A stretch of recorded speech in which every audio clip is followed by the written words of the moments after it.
So, Series 11 is over. We've had all 10 episodes, and this is going to be my attempt to rank them. Well, once again, having this was a particularly difficult list to make, but they all stayed in roughly the same place, even if some did give alter positions every now and then. But here we go. My ranking of the episodes. At number 10, we have episode 5, the Saranga Conundrum. This one I didn't entirely understand first time round. I mean, after a second viewing I did understand it a lot better, but yeah, this one was a bit confusing. And I'll admit the Pating wasn't a particularly threatening creature. It was more cute than it was actually scary, even though it was very powerful.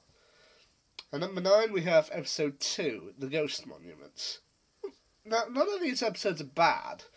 Just some are stronger than others, and this one just felt like an excuse to pull out the fact that the Doctor needed to get back to the TARDIS.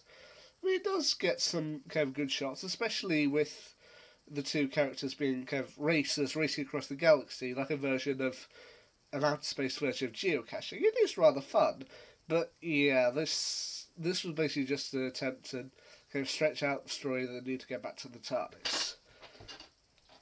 At number 8, I have episode 9, It Takes You Away.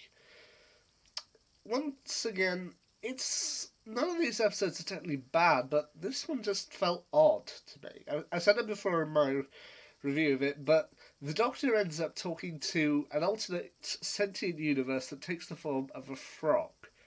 This episode is odd and weird beyond anything. It just makes you think, okay, maybe that cream I drank out of the fridge wasn't entirely still with us.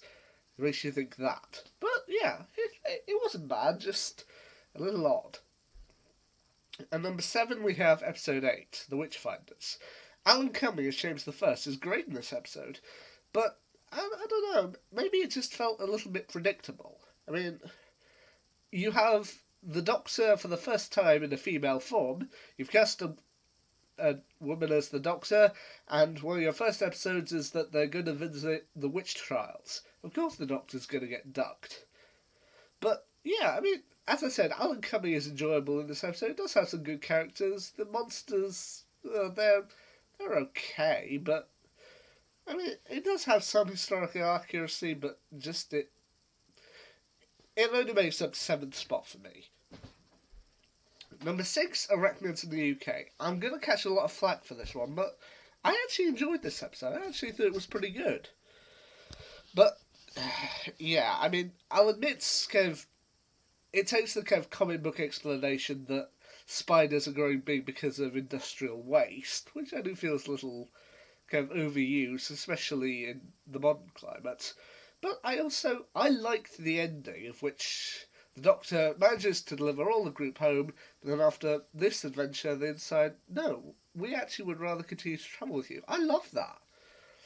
I personally enjoyed that part of the story. So it makes it to number 6 for me. Anyway, entering the top half of the list, at number 5 we have episode 10, The Battle of Ranskoor Av Kolos. It's not the strongest ending to a series, but it's pretty good. I place it on the same level as think about Series 6, The Wedding of River Song.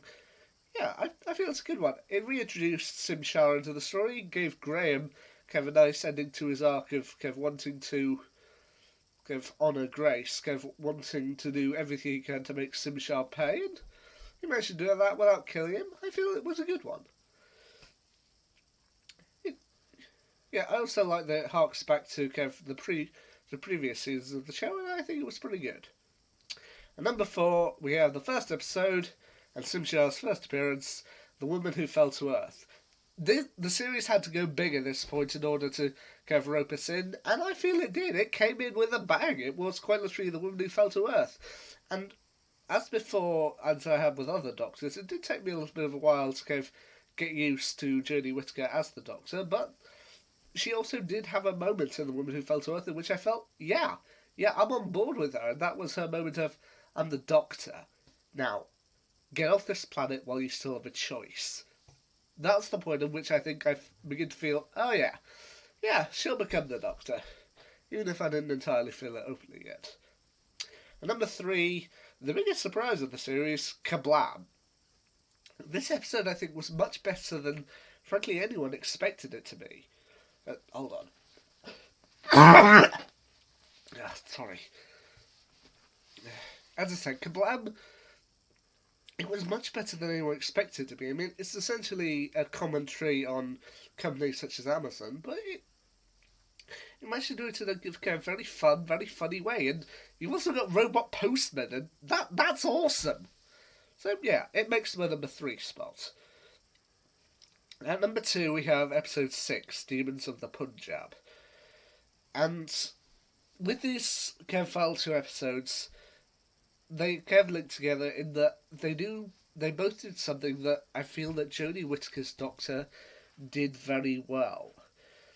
And that's when she's put in a set of circumstances that are unfortunate, but we know have to happen. We know actually did happen. And this is the first case, Demons of the Punjab. In that we personally know the partition of India happened. I mean, we know there weren't aliens running around during it, but the partition of India and Pakistan, it did actually happen, and it was an unfortunate part of human history, and the Doctor knows that it's going to have to happen. And it's particularly sad. But that's where I think Jodie Whittaker's Doctor does quite well, that she has to kind of hide the coldness, but also kind of remain open to the fact that people are going to object. And I think that's done very well in this episode.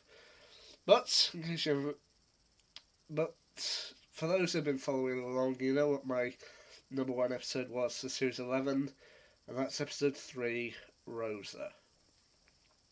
As I said for Demons of the Punjab, Jodie Whittaker's Doctor did well in this series when she was put in a particularly unfortunate set of circumstances and knew they had to happen. And in this case, Rosa is just one of those circumstances. I mean, once again, like with Demons of the Punjab, there is kind of an element that they have to kind of investigate with the alien Krasko causing trouble, but most of it's just watching a very unfortunate set of circumstances go ahead and knowing that they have to do everything to keep those circumstances happening. Not to stop them from happening, but to actually have them happening. And I think it's one of the strongest pieces in the series. So, yeah, that's why Rosa makes my top 10, makes my number 1. And that's just my thoughts. My ranking doesn't have to be anyone else's. This is just my ranking of the episodes, but yeah, there's my Series 11 ranking for you. So to recap, from 10 to 1, The Saranga Conundrum, The Ghost Monument, It Takes You Away, The Witchfinders, Arachnids in the UK, The Battle of Ramsgor Av Kolos, The Woman Who Fell to Earth, Kablam, Demons of the Punjab, and Rosa. And that's my ranking of them. I'd love to know yours down below, for anyone who does see this. But, yeah. Until next time, see ya.